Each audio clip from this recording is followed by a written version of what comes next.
terhormat Ibu Kiki selaku guru biologi dan yang saya hormati teman-teman yang saya banggakan. Perkenalkan, kami dari kelompok 4 yang akan mempresentasikan hasil diskusi kami yang berjudul mutasi. Sebelumnya perkenalkan, saya Melani Miska Putri sebagai moderator. Di samping saya ada Rapi sebagai pemateri 1, Elisa sebagai pemateri 2, Rizky sebagai pemateri 3, dan Mar sebagai pemateri 4. Tanpa basa-basi kita lanjut ke pembacaan materi. Pemateri 1 dibacakan oleh Rapi. Kepada Rapi dipersilakan. pengertian mutasi. Mutasi adalah perubahan yang terjadi pada bahan genetik DNA maupun RNA, baik pada taruh urunan gen disebut mutasi. Sifat karena mutasi dapat diturunkan, apalagi mutasi terjadi pada sel-sel gamet. Mutasi germinal bisa mutasi terjadi pada sel tubuh. Mutasi somatik, sifat baru yang dapat tidak akan diturunkan. Faktor penyebab mutasi disebut mutagen. Di individu yang mengalami mutasi disebut mutasi, dan peristiwa terjadi mutasi disebut mutagenetik. Mutasi jarang terjadi secara alami, dan jika terjadi biasanya merugikan bagi makhluk hidup. Mutasinya misalnya mutasi buatan terhadap semangka yang besarnya terlihat namun gagal membentuk alat genetik. Kasus tertentu mutasi setelah menjadi bahan penelitian oleh para ahli yang melakukan penelitian tentang mutasi antara lain seperti berikut. 1. Hugo De Vries adalah orang yang pertama kali menggunakan istilah mutasi. Ia menggunakan istilah untuk menemukan adanya perubahan fenotip yang mendadak pada bunga Onethera lamarckiana dan bersifat menurun.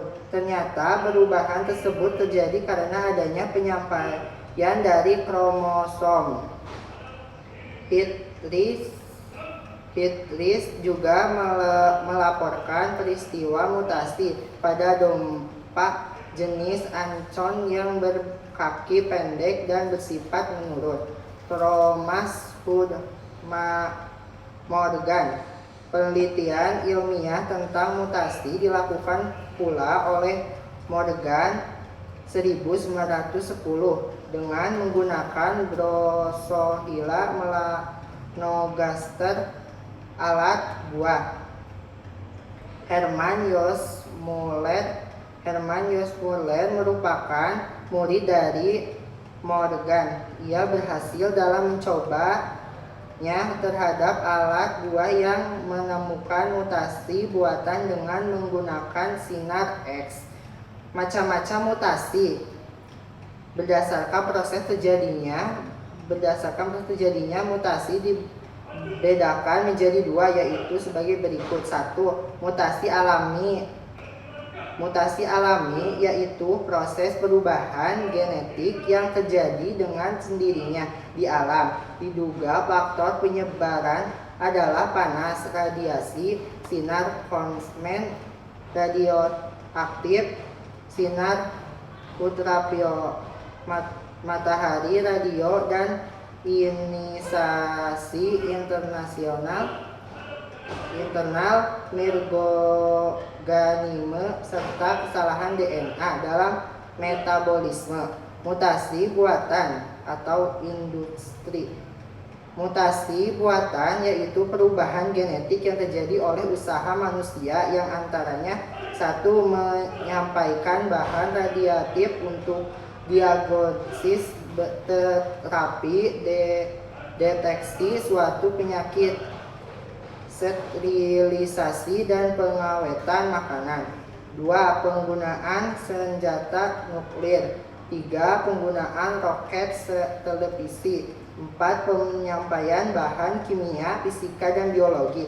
Mutasi buatan tidak terlalu berakibat buruk. Banyak sekali jasa bahan radioaktif terhadap kesejahteraan hidup manusia, terutama menggambarkan keturunan baru tanaman, perubahan mutasi buatan yang dilakukan pada gandum, buncis, tomat, ternyata pada peningkatan mutunya banyak tanaman panen, padi, jagung, gandum, yang dikembangkan sehingga tahan terhadap suatu jenis hama. Terima kasih kepada Rapi yang telah menyampaikan materi. Selanjutnya pemateri 2 yang akan dibawakan oleh Erisa. B. Berdasarkan bagian tubuh yang mengalami mutasi. Berdasarkan bagian tubuh yang mengalami mutasi, mutasi dibedakan menjadi sebagai berikut. Yang pertama ada mutasi vegetatif atau mutasi somatis. Mutasi vegetatif yaitu mutasi yang terjadi pada sel somatik atau tubuh, sifatnya tidak diwariskan. Dalam bidang pertanian, mutasi vegetatif banyak dipakai untuk meninggikan produksi dan mutu, seperti terhadap apel, anggur, dan jeruk. Dibuat perubahan induksi pada suatu cabang pohon dewasa, misalnya dengan colchicine. Lalu cabang di stek atau dicangkok dan dibiarkan secara vegetatif pula.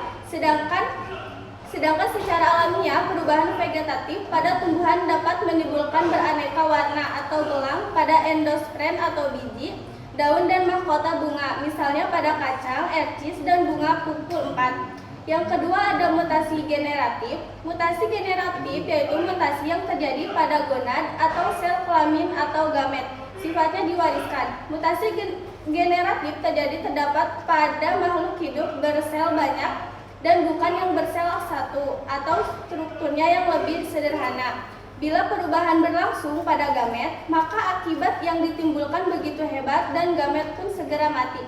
Kadang menyebabkan gamet tidak mampu melakukan pembuahan dengan wajar, oleh karena itu tidak diteruskan pada keturunannya. Yang C yaitu berdasarkan bagian yang mengalami mutasi. Yang pertama ada mutasi gen atau mutasi titik. Mutasi gen yaitu perubahan yang terjadi pada tingkat gen. Mutasi ini terjadi karena perubahan urutan basa pada DNA atau dapat dikatakan sebagai perubahan nukleotida pada DNA. Mutasi gen dapat dibedakan menjadi 2 yaitu A. Mutasi penggantian basa yaitu transisi dan transversi. Yang pertama ada transisi, mutasi penggantian basa purin oleh purin yang lain, misalnya basa A diganti G. Yang dua ada nitrogen transversi, mutasi penggantian basa purin oleh primidin atau sebaliknya, misalnya basa A diganti T atau S. Yang B mutasi pergeseran kerangka yaitu delesi dan insersi. Yang pertama ada delesi, mutasi yang kehilangan satu atau lebih basa nitrogen. Yang kedua ada insersi, mutasi penyisipan satu atau lebih basa nitrogen. Yang kedua ada mutasi kromosom. Mutasi kromosom yaitu perubahan yang terjadi pada tingkat kromosom. Mutasi kromosom dapat terjadi secara fisik pada bentuk kromosom atau terjadi perubahan pada set kromosomnya. Perubahan set kromosom umumnya akan berpengaruh pada fenotipe individu. Macam-macam mutasi kromosom. A. Berdasarkan mutasi pada strukturnya kromosomnya. Mutasi kromosom dibedakan menjadi yang pertama ada delesi atau defisiensi. Delesi atau defisiensi yaitu peristiwa hilangnya satu segmen kromosom karena patah. Mutasi yang terjadi pada menyebabkan sebagian segmen dari kromosom hilang pada saat pembelahan sel. Dengan demikian, kromosom akan kehilangan beberapa gen yang mungkin akan tampak atau tidak bergantung pada kepentingan gen. Yang kedua ada duplikasi. Duplikasi terjadi ketika terdapat bagian kromosom yang diulangi dan identik pada bagian lain segmen tersebut. Yang ketiga ada inversi. Inversi yaitu perubahan arah dan segmen kromosom. Hal ini dapat terjadi apabila sebuah kromosom yang telah mengalami kerusakan kemudian bergabung kembali ke tempat asalnya hanya dalam arah yang berlawanan. Yang keempat ada translokasi. Translokasi yaitu mutasi yang disebabkan oleh pemindahan fragmen kromosom dari satu kromosom ke kromosom yang lainnya. Yang kelima ada katenasi. Katenasi yaitu mutasi kromosom yang terjadi apabila suatu kromosom homolog yang ujung-ujungnya saling berdekatan sehingga membentuk lingkaran. Terima kasih kepada Erisa yang telah menyampaikan materinya. Berdasarkan mutasi pada jumlah kromosinya dibagi menjadi aneosomi dan aneuploidi. Yang pertama ada aneosomi atau penggandaan. Macamnya antara lain sebagai berikut. Yang pertama ada disomi rumusan kromosom min 2N. Yang kedua ada nulisomi rumusan kromosom min 2N-2. Yang ketiga ada monosomi rumusan kromosom min 2N-1. Yang keempat ada monosomi ganda rumusan kromosom min 2N-1-1. Yang kelima ada trisomi rumusan kromosom min 2N+1. Yang keenam ada trisomi ganda rumusan kromosom min 2N+1+1. Yang ketujuh ada tetrasomi rumusan kromosom min 2N+2. Yang kedelapan ada pentasomi rumusan kromosom 2N+3. Yang kedua ada aneuploidi atau set. Macamnya antara lain sebagai berikut.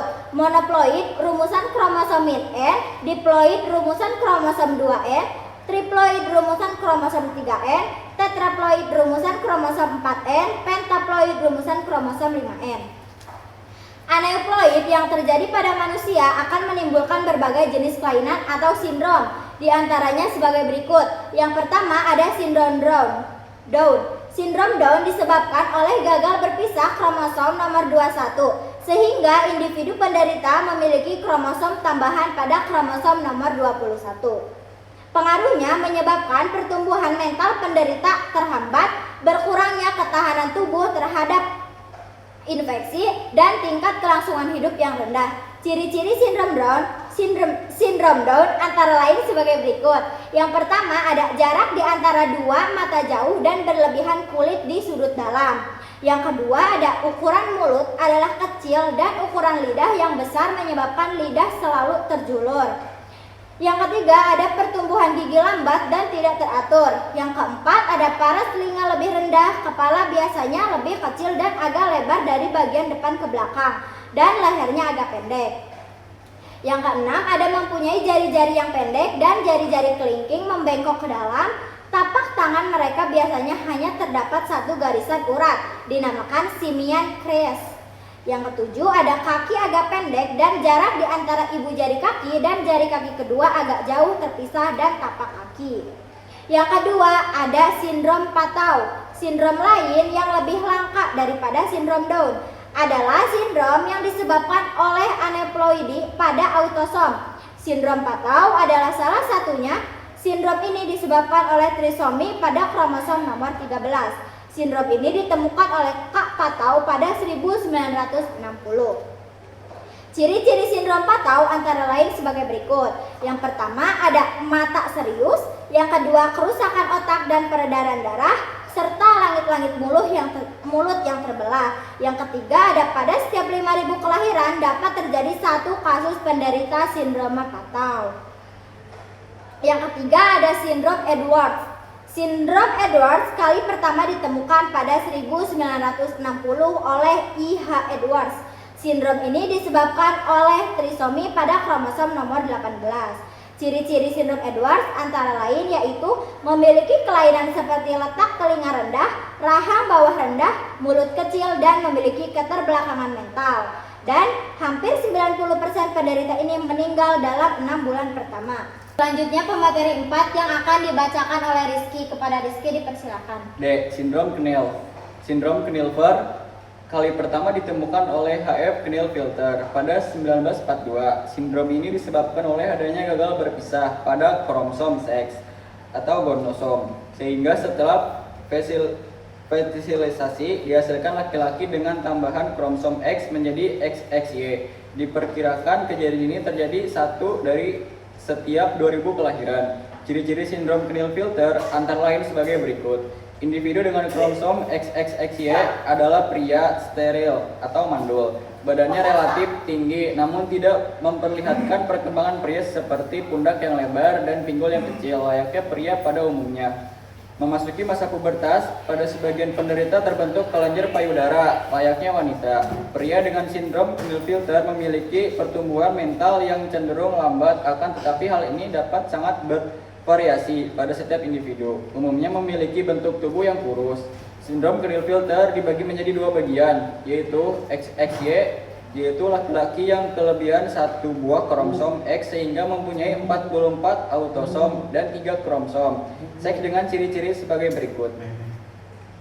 Karotipe 47XXY, kelebihan kromosom seks X diderita oleh laki-laki. Bulu dan badan tidak tumbuh, payudara tumbuh dan membesar, menghasilkan hormon wanita atau estrogen. Jika jumlah kromosom X lebih dari 2 mengalami keterbelakangan mental, YYX super male, ditandai dengan ciri-ciri sebagai berikut. Tinggi badan lebih dari 170 cm, hormon laki-laki testosteron berlebih, penampilan sebagai laki-laki super bersifat egois. Sindrom Turner, wanita dengan sindrom Turner hanya memiliki satu kromosom seks X monosomi. X ini ditemukan oleh H.H. Turner pada 1938 secara gratis. Dan penderita ini sindrom ini hanya memiliki kromosom 44A plus XO-tik. Ciri-ciri sindrom Turner adalah sebagai berikut. Meskipun memiliki jenis kelamin wanita, ia tidak memiliki ovarium yang sempurna, steril mandul. Ciri seksualnya tidak berkembang dengan cenderung lebih pendek. Sindrom Jacobs. Penderita sindrom Jacobs mengalami penambahan satu kromosom Y pada kromosom kelaminnya sehingga mempunyai 44 autosom dan 3 kromosom kelaminnya yaitu XXY. Ciri-ciri sindrom Jacobs antara lain sebagai berikut. Karyotipe titik 47,XYY diderita oleh laki-laki, bertubuh normal, berperawakan tinggi, bersifat antisional, perilaku kasar dan agresif, wajah menakutkan, memperlihatkan watak kriminal dan suka melawan hukum, tingkat kecerdasan rendah. G. Sindrom triple X. Sindrom triple X yaitu salah satu jenis variasi kromosom yang disebabkan oleh perwujudan 3 kromosom X tirausomu dalam gamet. Penderita ini mempunyai fenotipe perempuan. Ciri-ciri sindrom triple X antara lain sebagai berikut. Lebih tinggi dari orang normal, kira-kira 172 cm, kepala kecil, mongolisme, bertelapak tebal dan jari kaki yang melebar, sulit berinteraksi dengan orang lain, lambat dalam berbicara, tingkat kecerdasan rendah. Terima kasih kepada Rizky yang telah membacakan materinya. Selanjutnya pemateri terakhir yang akan dibacakan oleh Hoer. Kepada Hoer dipersilakan. Bagian B, penyebab mutasi atau mutagen. Mutagen kimia. Mutagen kimia merupakan bahan-bahan kimia yang dapat menyebabkan mutasi. Banyak zat kimia bersifat mutagenik. 2. Mutagen fisika. Mutagen dari faktor fisika berupa radiasi yang bersifat mutagenik antara lain berasal dari sinar komsis, sinar ultraviolet, sinar gamma, sinar X, partikel beta.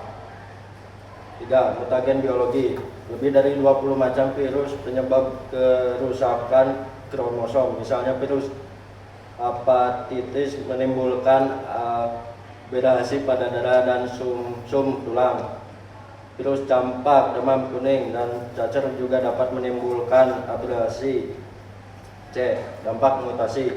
Itu dampak positif mutasi. A. Tanaman poliploid. Selain buah tanpa biji, hasil mutasi buatan pada tumbuhan adalah tanaman poliploid. Pada umumnya tanaman poliploid merupakan lebih besar. B. Keragaman fenotip tanaman. Pada umumnya mutasi buatan sangat penting bagi kehidupan di bumi. Salah satunya adalah semakin beraneka ragaman fenotipe tanaman.